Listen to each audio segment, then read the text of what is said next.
If you have record, okay, awesome. So that means it's recorded. So I hope everybody is comfortable with that.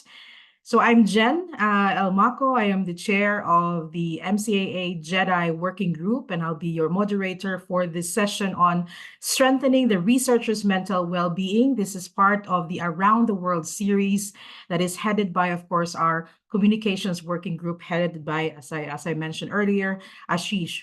So as researchers and academics, we often dedicate ourselves to intellectual, rigor, innovation, this relentless pursuit of knowledge. But behind the scenes, we face long hours, high expectations, isolation, maybe even imposter syndrome and more. And this can really affect our mental well-being. So today we're here to have an honest, open, and much needed conversation about mental health.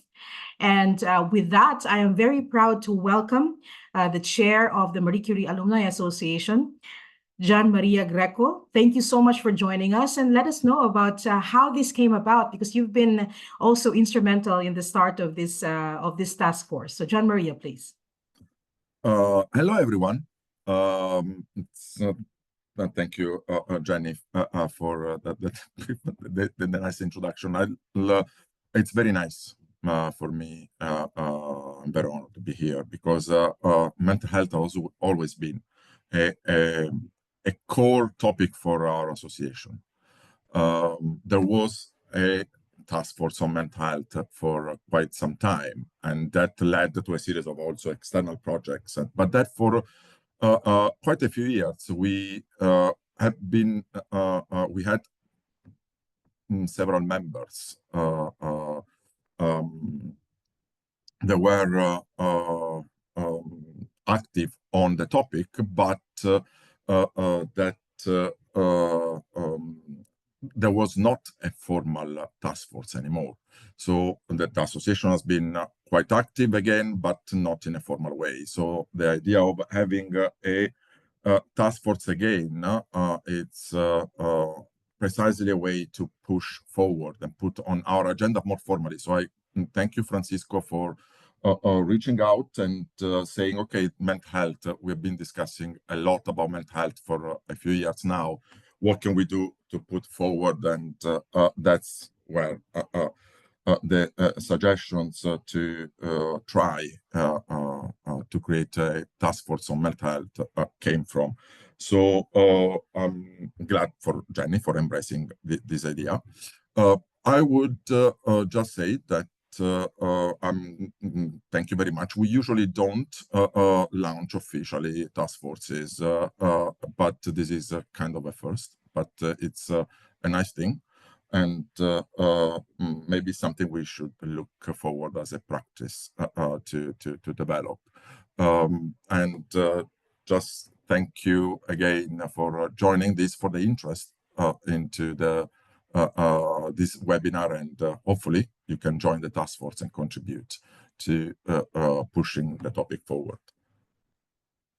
Thank you so much, John Maria. Indeed, we are here. We want to, of course, share amongst each other, how we have, our insights, our own insights as well, to reduce also the stigma, and perhaps also to explore strategies and resources that can help us support ourselves and also one another, of course, in our academic journey. So we're honored to be joined by Francisco Valente Gonçalves. He's an award-winning psychologist and co-founder of RUMO, and now the chair of the newly minted Task Force on Mental Health for the Marie Curie Alumni Association, which I'm really proud to be under GEDI Working Group. So thank you so much, Francisco, for this excellent initiative. We are really excited to listen to you and also to learn how we can work towards this together. Thank you so much. The room is yours. Thank you very much, Jen. Thank you very much, Jamaria as well, and Ashish for helping organizing this. And welcome, everybody. Right, so the session, as I imagine today, would be split into two parts. We have roughly 50 minutes now, and I'll try to say some words to set the floor around mental health, although I'm quite sure that we all have been hearing about mental health within academic settings. But nevertheless, I think it can be important and also engaging to say some words about one concept and also three dimensions that I believe they're crucial when we're talking about mental health. And then the second part of this presentation that I've prepared, which is very simple, is also to explain to the participants in this session what is expected the mental health task force to achieve. Obviously, this is not a one-man show or a two-people show, having Jen in this show, or just something that a couple of people will be conducting within the association. So this is a task force from the Marie Curie Alumni Association. And for that reason, we welcome anyone that would like to participate and bring their ideas.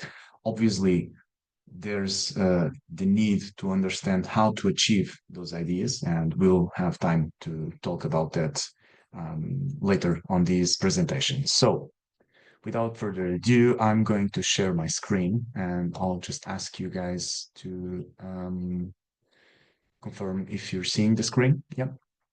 Looks perfect. Thank you.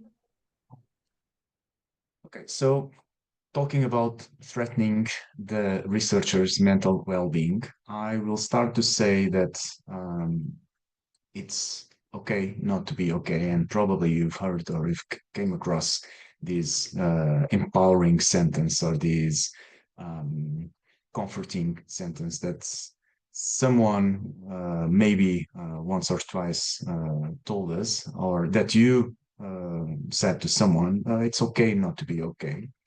And this is interesting because we have been hearing more and more stories about academics that either quit or delay their studies when they're doing doctoral studies or postdoctoral studies, or even when they are already autonomous in their academic career, that they start to isolate, they start to get sad, and from that sadness they continue to become more and more sad to a moment that they are triggered, and eventually they develop what in clinical psychology is called depression. So one thing that it's important to understand is that we as humans probably will have moments where if we identify and verify emotions in a correct way, we will become extremely sad, and eventually we will empower our depressive traits, and maybe we will achieve a moment where we are very depressed. And for that, it's okay that we at some point are not okay. However, it's also okay to be okay. And I'm provoking this idea, this concept, because there's one story that I've heard when I was talking with fellow academics, that they were saying something like, I've heard that some supervisors say that someone that is conducting doctoral studies, eventually they will be depressed. And it's important that they get depressed before they achieve their PhD degree. And that's completely, it's completely horrible to hear that, and it's completely bogus, and it's not okay to hear that. And also sometimes we are a bit ashamed of saying to our colleagues that are extremely sad or angry with their studies or with their supervisors or with their colleagues, with their work, that we are okay. And so this is a another way of seeing it, which is it's okay to say that I'm fine. My studies are going well. I'm doing okay. I don't need to be ashamed of. The reason for saying this is that if we develop or if we promote this shame, probably when we're not okay, let's get back to this one, when we are not okay, we will be ashamed of saying that we are very sad, for instance. So, in that regard, I truly believe that it's not only important to say that I'm sad, I'm angry, I feel that I just want to quit, but it's also important to say I'm glad that this is working. I'm glad that I can celebrate my successes.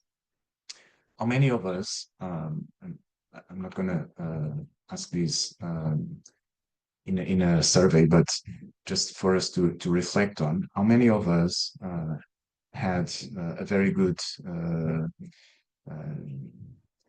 moment, a very good news about, say, a paper that was accepted, or funding that was granted, or a role that we really wanted and we didn't know if we were going to have it. How many of us had those moments and it was another day, another business day, like business as usual? And it's extremely important to understand that we should celebrate our successes, not only identify the not so good or the unpleasant moments. Those are important, but also to celebrate the pleasure, the pleasant moments. One thing that it's also important to talk about when we talk about mental health in academia is the solution or the solutions that we have to address mental health, especially in a setting or in a context where competition is extremely high, even that we do not feel or name ourselves as very competitive. The context is extremely competitive. The context is extremely stressful, and the context is extremely mobile. So one day we are working in this laboratory or in this country, another day we had a grant and we are moving to another country.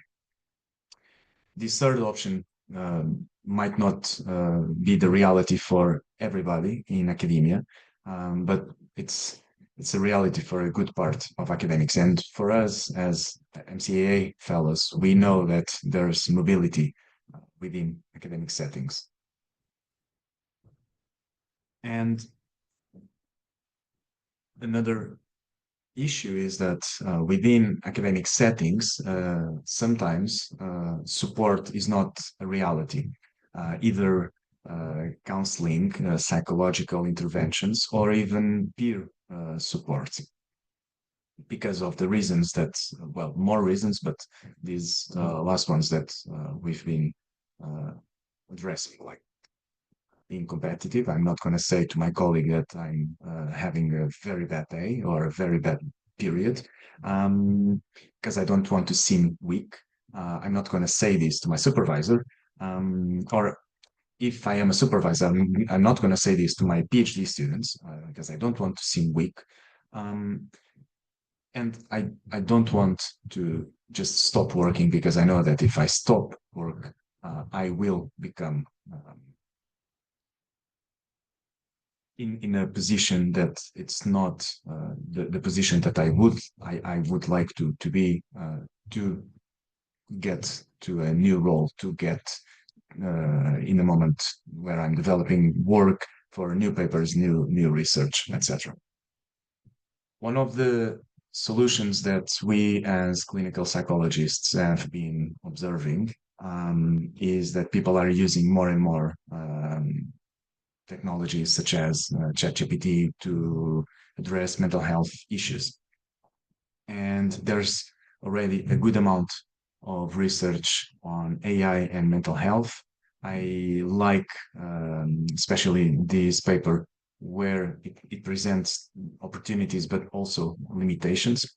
Myself and my team have been working with artificial intelligence integrated in mental health interventions. And one of the things that we've been observing, and this is the second part of this first phase of the presentation that I would like to share with all of the participants in this group, is that there's three dimensions that even if we're using ChatGPT, Gemini, Claude, talking with a friend, going to the psychologist, or not doing anything of those, we should take into consideration. The first one is critical thinking. It's extremely interesting that we as academics we are empowered and we are provoked to be very critical in the way that we do our thinking, in the way that we think our ideas, our new ideas, our projects. But usually, when we're talking about mental health, we do not get very critical. Say, for instance, one of the topics that Jen was mentioning, the imposter syndrome. It's very interesting that I look back and I see that I had this grant for my master's student, this grant for my PhD student, this grant for my research team, this paper accepted in a journal that I really would like to publish. I'm not saying in a very high impact factor or not, because that's a discussion that usually it provokes me. But a journal that I would like to publish, I got in a very good moment with my partner. I got again engaged with my family, etc., etc., etc. But there's one thing that I missed or I failed, and then I will start straight away to focus only on that. And I won't become critical to say, wait, I have a lot of good things that I've done correctly. Why am I focusing only on the bad thing or on the thing that I eventually failed? Because sometimes we fail, and that promotes us to become more aware of what we can improve. But why am I focusing on the thing that I failed?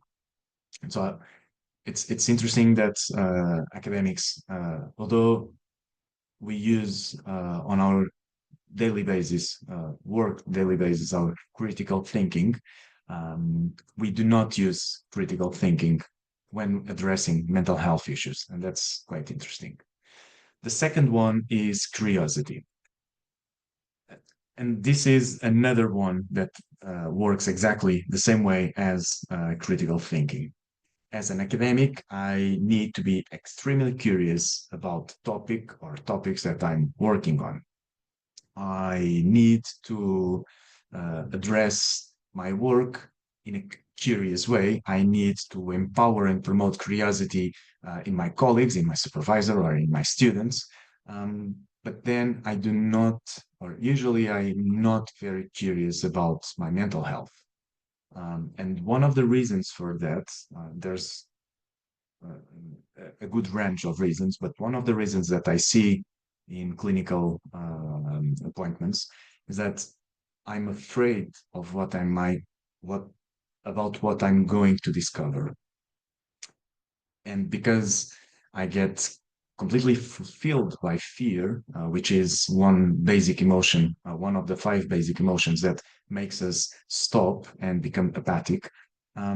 Usually what happens is that I don't want to know more. So I will get more things to fulfill my head instead of getting curious about why every time I get rejected on a paper, I start becoming angry with everybody in the lab, for instance, or why every time I submit a grant, I start becoming suspicious about the fact that I'm not going to receive the grant because the grant body individuals know someone and they will attribute this grant to someone that they already know. I'm not saying that this is not a reality. We know that there's some corruption issues and fraud issues and unethical issues in academia. And this reminds me that there was a project where the association was partner and continues to be a partner, which is the European Observatory of Whistleblowing in Academia. But I do not get curious to understand why I am the way I am in some moments. So this is another dimension that when talking about mental health and promoting good mental health, sometimes we lack. Or, for instance, knowing more about emotions.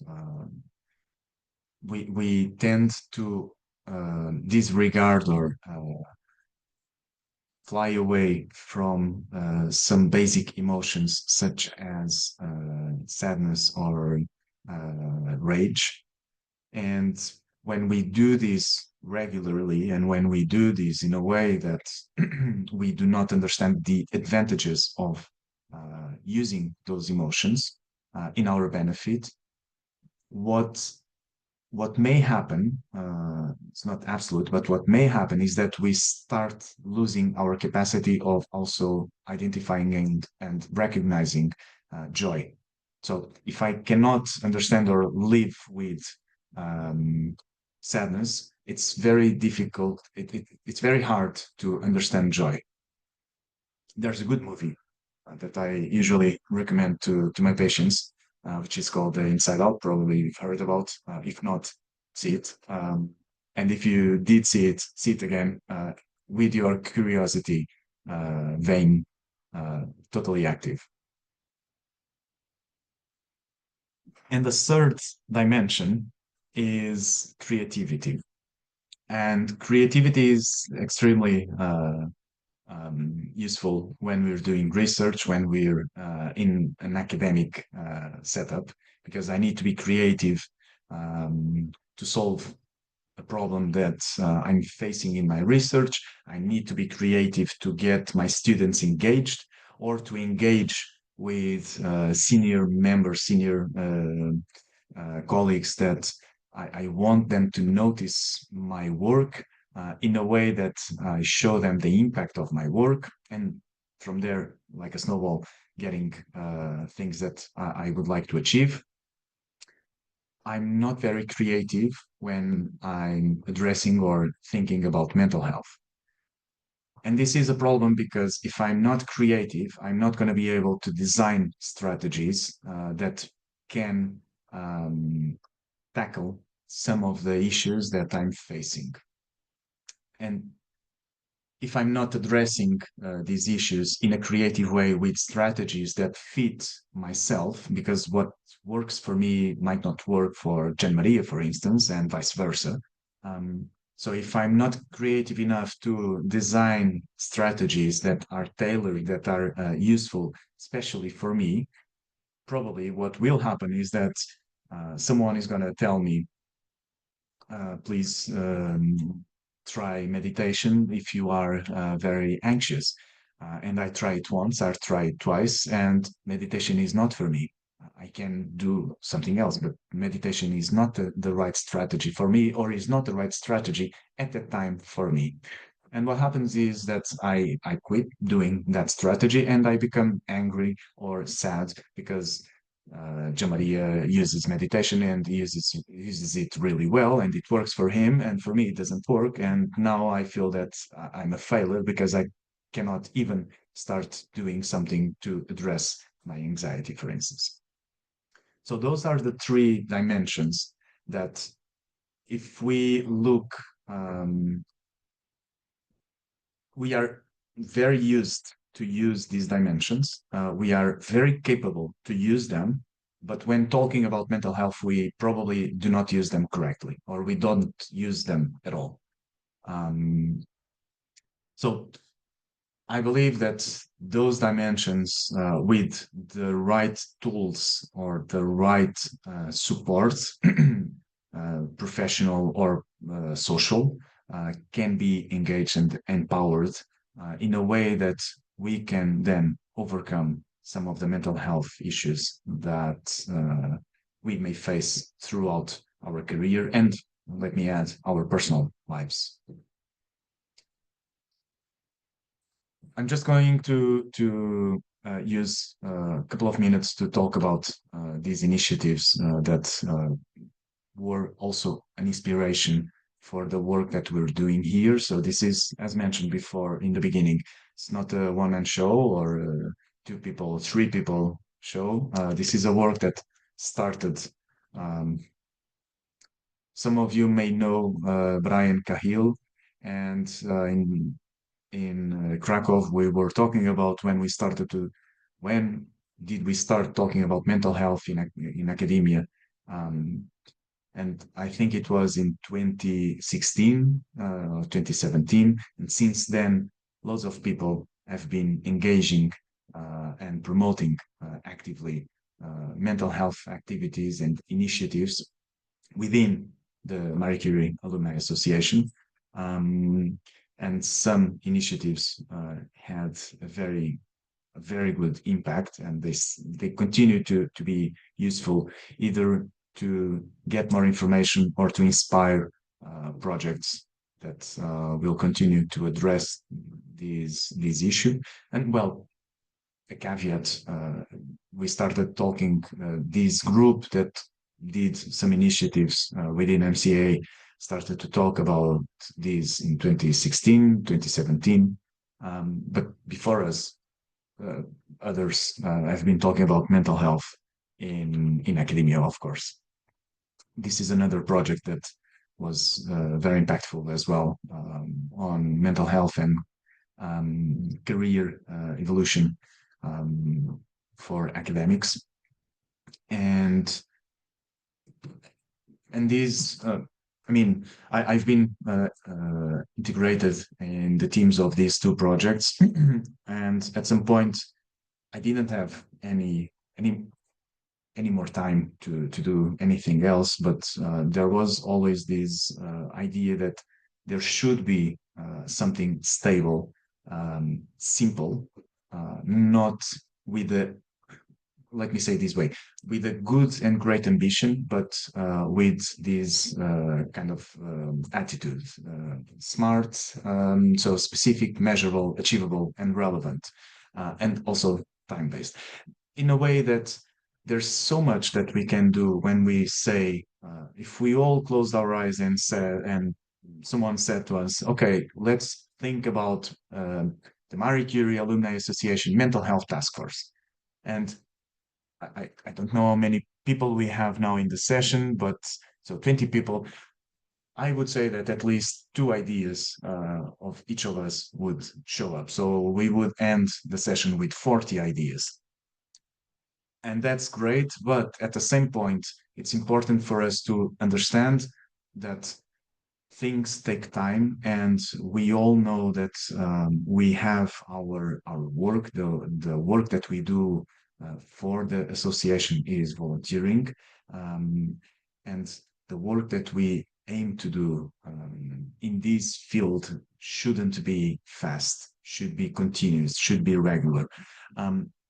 I tend to say to my patients, when, say, one of the strategies that I invite them to try is meditation. I tell them, okay, why not starting with understanding, learning what is the diaphragmatic breathing. And then let's start with a simple meditation, like a body scan, for instance, just to connect with our body, okay? And a caveat for that is that it's interesting that we live usually 95% of our time in 5% in our body. We tend to live here instead of, and we tend to forget the rest of the body. So anyway, I usually ask them, why not trying meditation? And they say, okay, let's try it. But Francisco, I'm not going to be able to meditate every day 20 minutes. And I answer, great, because we don't want you to turn into Buddha in 1 year. So let's start with 1 minute and 1 minute every day instead of doing like one day 10 minutes and then not doing it for the rest of the week.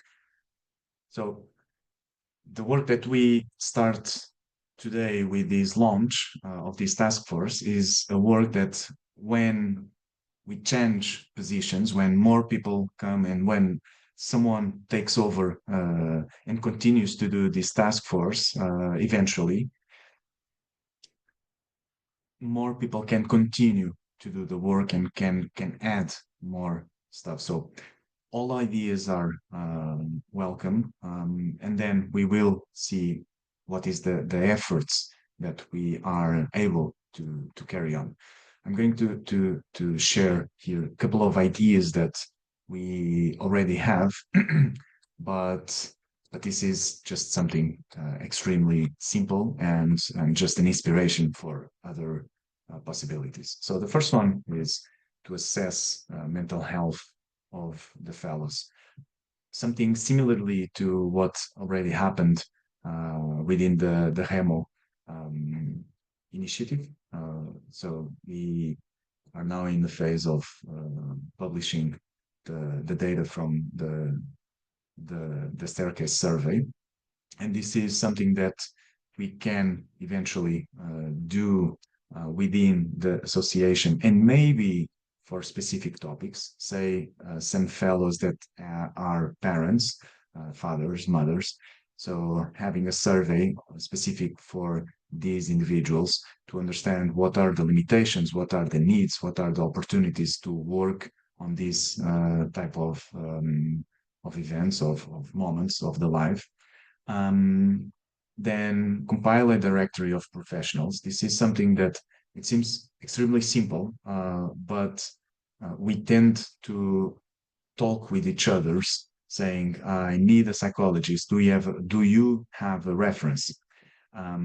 So the idea here is to understand who in the association already did have a good experience with a professional, and then bring the information of this professional to a list, to a directory that anyone can see and contact the professional straight away. And this could be also then organized in categories like face-to-face in this location and online, or just face-to-face or just online. These type of topics are the expertise of the professional, like grieving or depression or anxiety, etc. Career. Then develop some guidelines. So establish best practice guidelines to promote well-being within academic settings. And this is something that can be static or can be promoted or taken advantage from projects that already exist, like EDUR, which is a project, or which is an initiative that is led by another MCAA fellow, Gabor, that probably some of you know. And then organize some knowledge transfer events, so hosting webinars or masterclass or workshops to disseminate some information.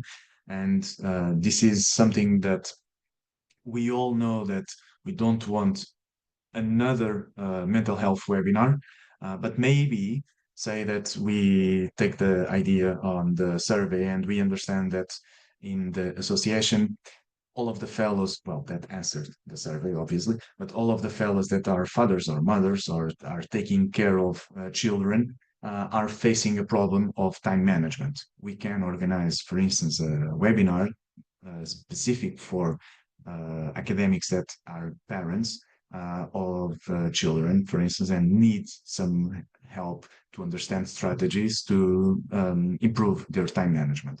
So instead of doing something that is very general and it's for everybody, but then nobody appears because it's something that we all know, taking some specific topics and try to add value on these topics. We were not going to be able to cover all of the topics that we will need, but we can start somewhere. So the call to action before opening the floor for the rest of the group, the call to action is to encourage anyone to participate actively. And when saying actively, it doesn't need to be every day.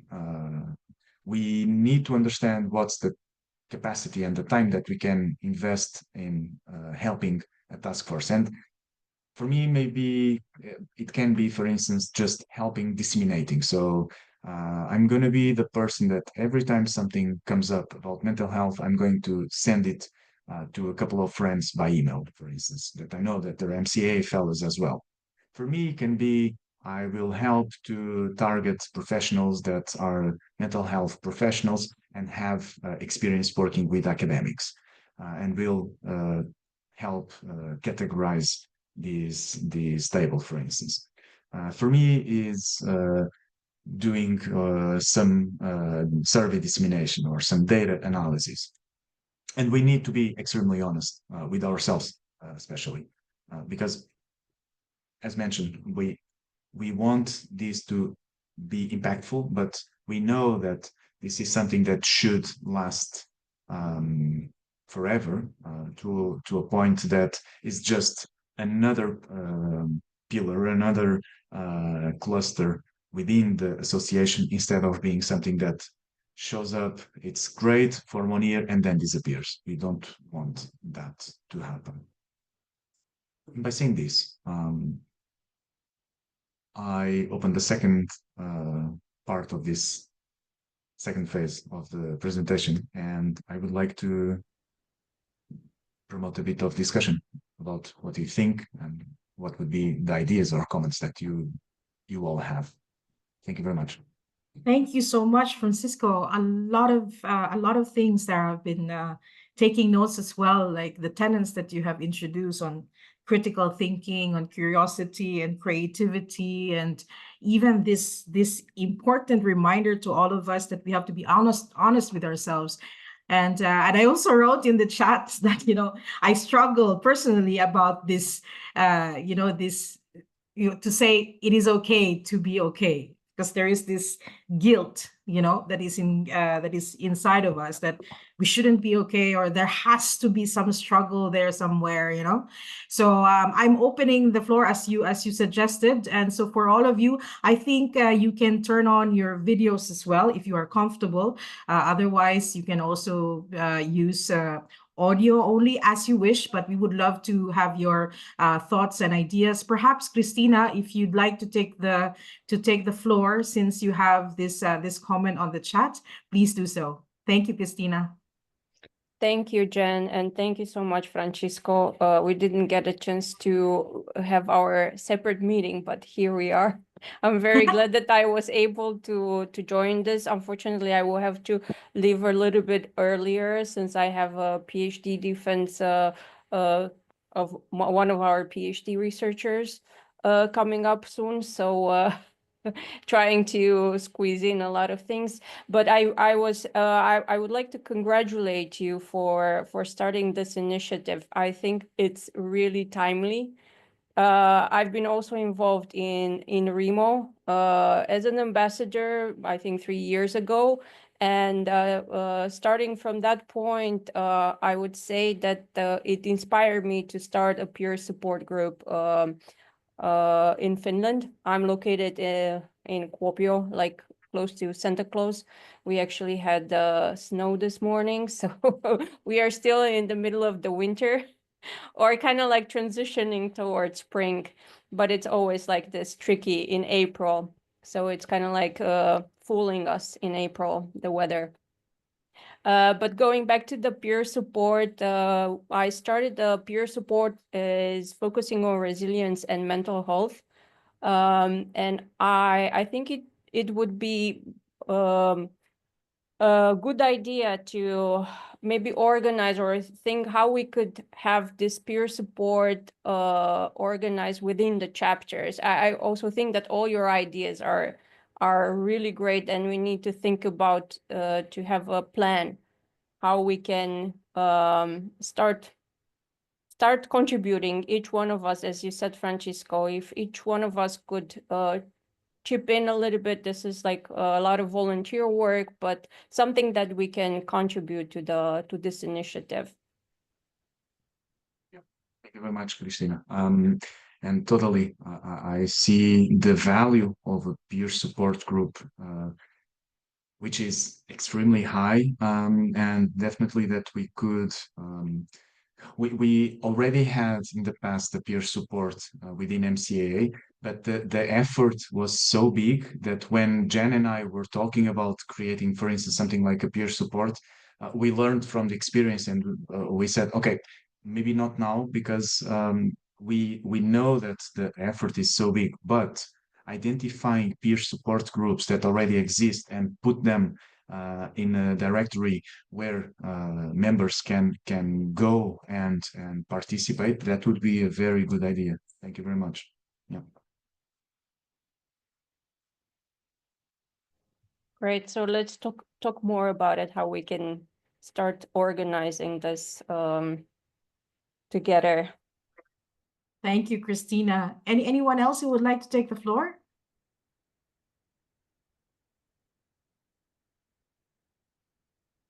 Jan Maria, would you like to take the floor? Yes, please.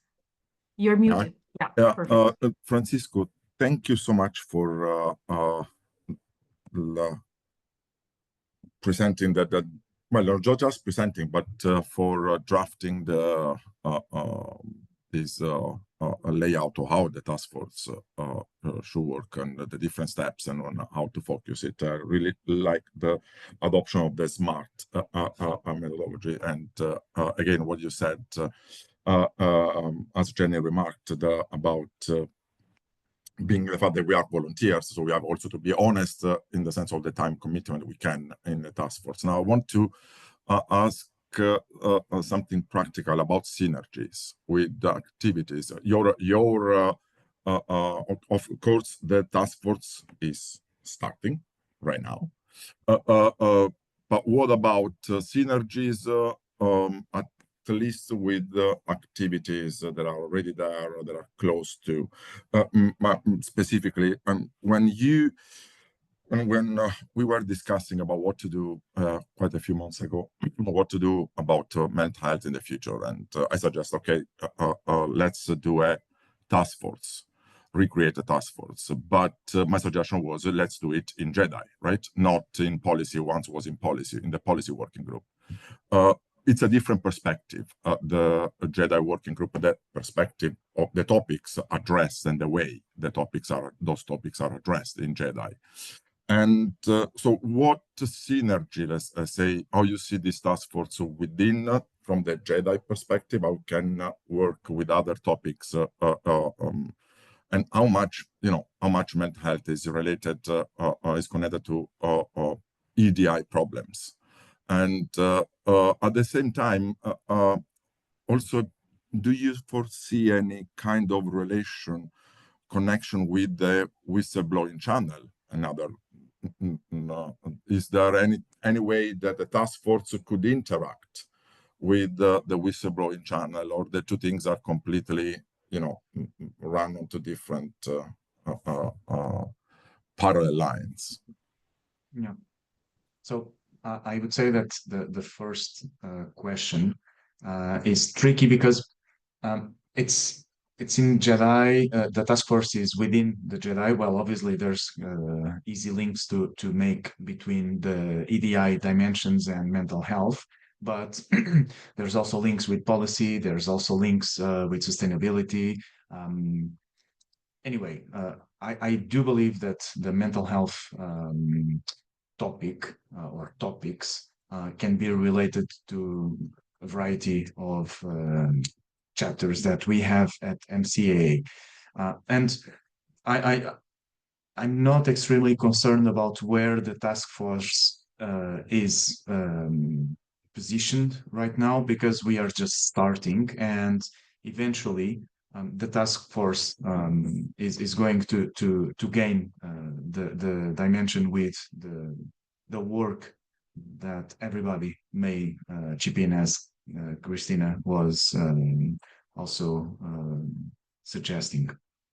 But I can see links, even though it's positioned and included in the JEDI working group, I can see links with other working groups without a problem. But the thing is the same with any other activity. What is the activity? What is the investment and the effort to carry on that activity? Because any activity is welcome, but we need to understand who is going to do it and how the person or the people are going to achieve it, because otherwise it's not sustainable. And I truly believe that any activity that we say we're going to do this should be sustainable in a way that if the person that started the activity disappears for some reason, can be because I don't want it anymore, I don't want to do it anymore, or because something happened in my life, someone can continue the activity in a very easy way. So it's not for me, if I understood correctly the question, for me is not the question is not where or what, is more how and who. So in a short type of answer, I would say, yes, I don't see any problem. I see extremely good value to have the task force position in the JEDI working group, but there's no problem to have any other topics related to other working groups. The second part of your question, the link between the task force and the whistleblowing project, well, there's a link, an obvious link between mental health and whistleblowers, because research demonstrates already that if someone aims to whistleblow, or if someone whistleblowed already something within academia or any other context, but say academia, this person will see their anxiety levels going up straight away. And this can develop to either states of acute anxiety or even isolation that will or can promote depressive traits and end up in a depression. So I see links with that, and I believe there will be obvious links for any other work that we do with the European Observatory of Whistleblowing in Academia. Yeah. Indeed, and just to also share, of course, it's the spirit of our working group that everything has to be inclusive, but we are also all about synergy, not only with this newly minted task force, but even with the plan, Jan Maria, for the diversity and inclusion roadmap for MCAA. We are planning a discussion.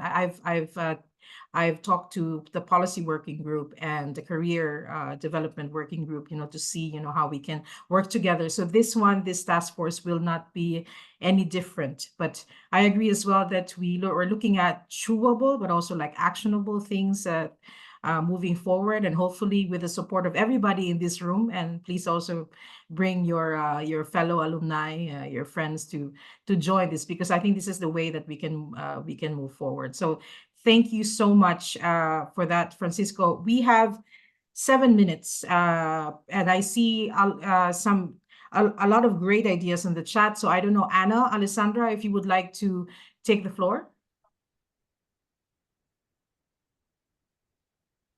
Hey there.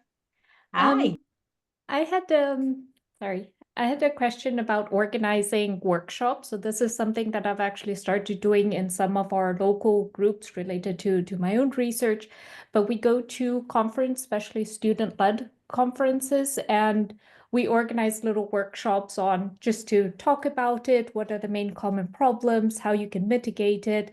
One of the things we realized is that a lot of people are now aware that mental health is a problem in academia, and that they know it's something that's there.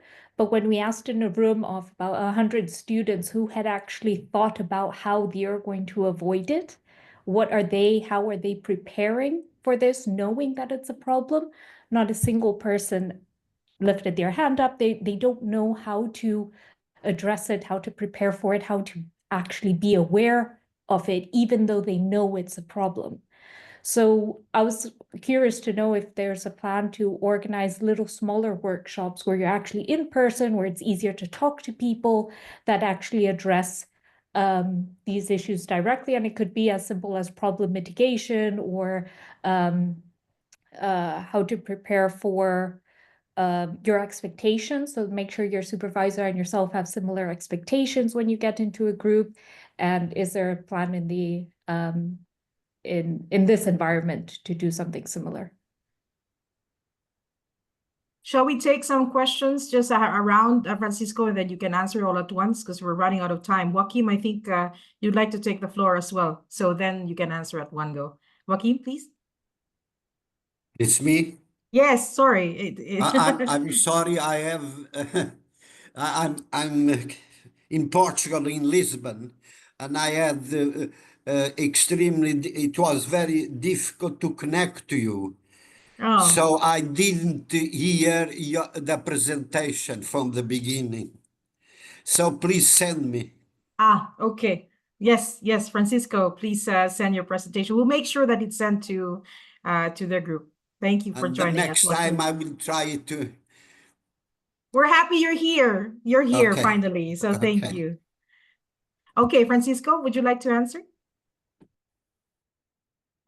Regarding the workshops that Alessandra mentioned, yeah, I see the value of identifying local events, or and local events that can be attended by MCAA fellows.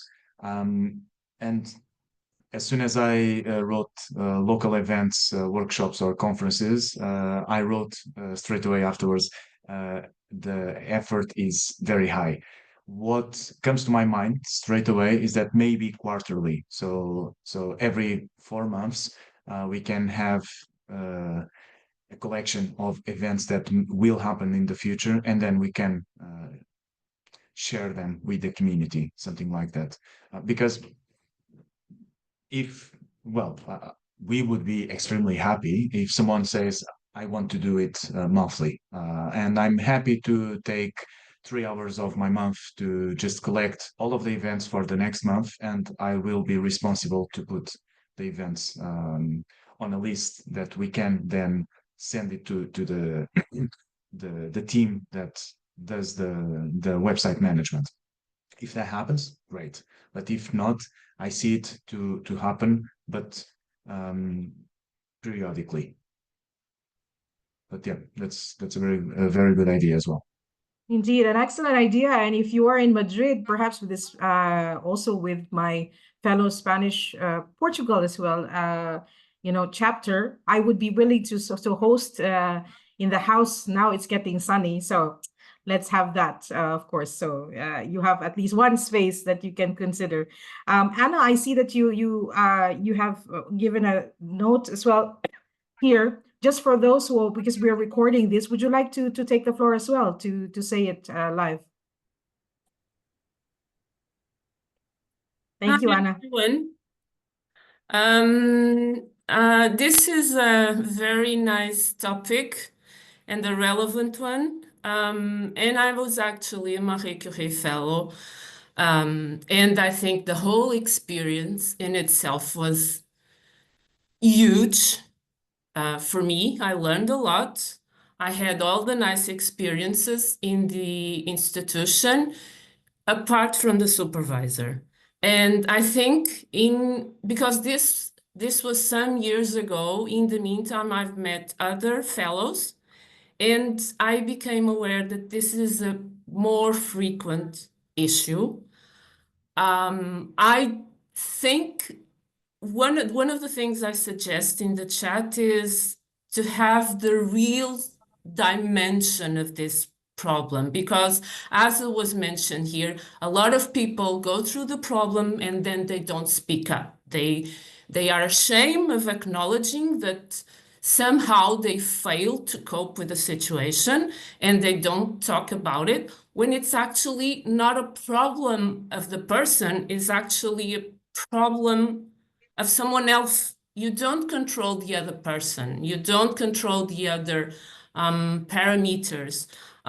So I think one of the issues I think would be important is to get the full idea of the problem, and then to have like a mentoring program to help those who are struggling and going through this with some helpful advice, probably from the clinicians, probably from other fellows who went into the same problem and dealt in a successful way. I don't know.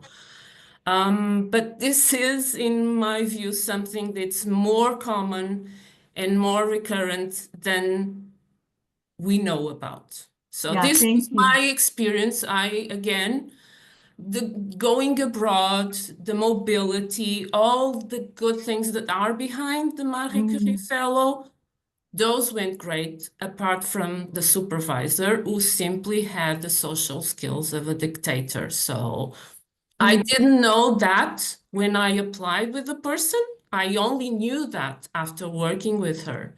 And it's sad because it could have been a really rewarding experience, and it wasn't. In the end, I came back to Portugal. I spent 6 months just eating and sleeping because I couldn't do anything else. Oh, it's sad, Anna.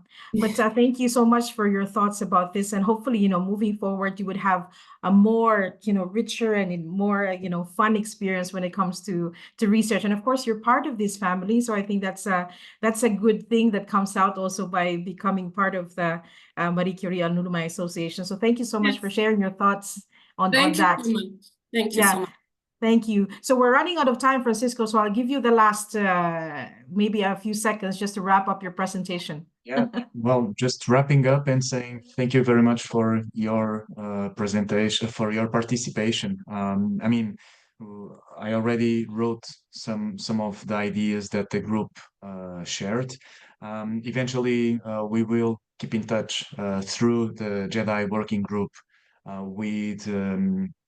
with a provocation to get either more ideas or to understand who would be willing to join in a more regular basis.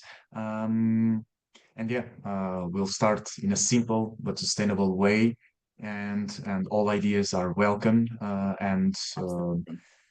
Let's hope that in 1 year, when we do kind of a meet where we see what happened in the last year, we say that we continue to it, or we did achieve these objectives, and now we have more objectives to achieve and involve this task force. So thank you very much.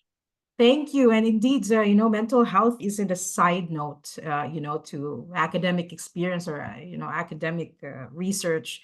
It's foundational for me. And so by making space for these kind of conversations, we are moving closer to, really building this culture of support, of compassion and even resilience, as a research community and as an association. So thank you so much. Let's keep supporting one another, not just as researchers, but to borrow your words, Francisco, as humans.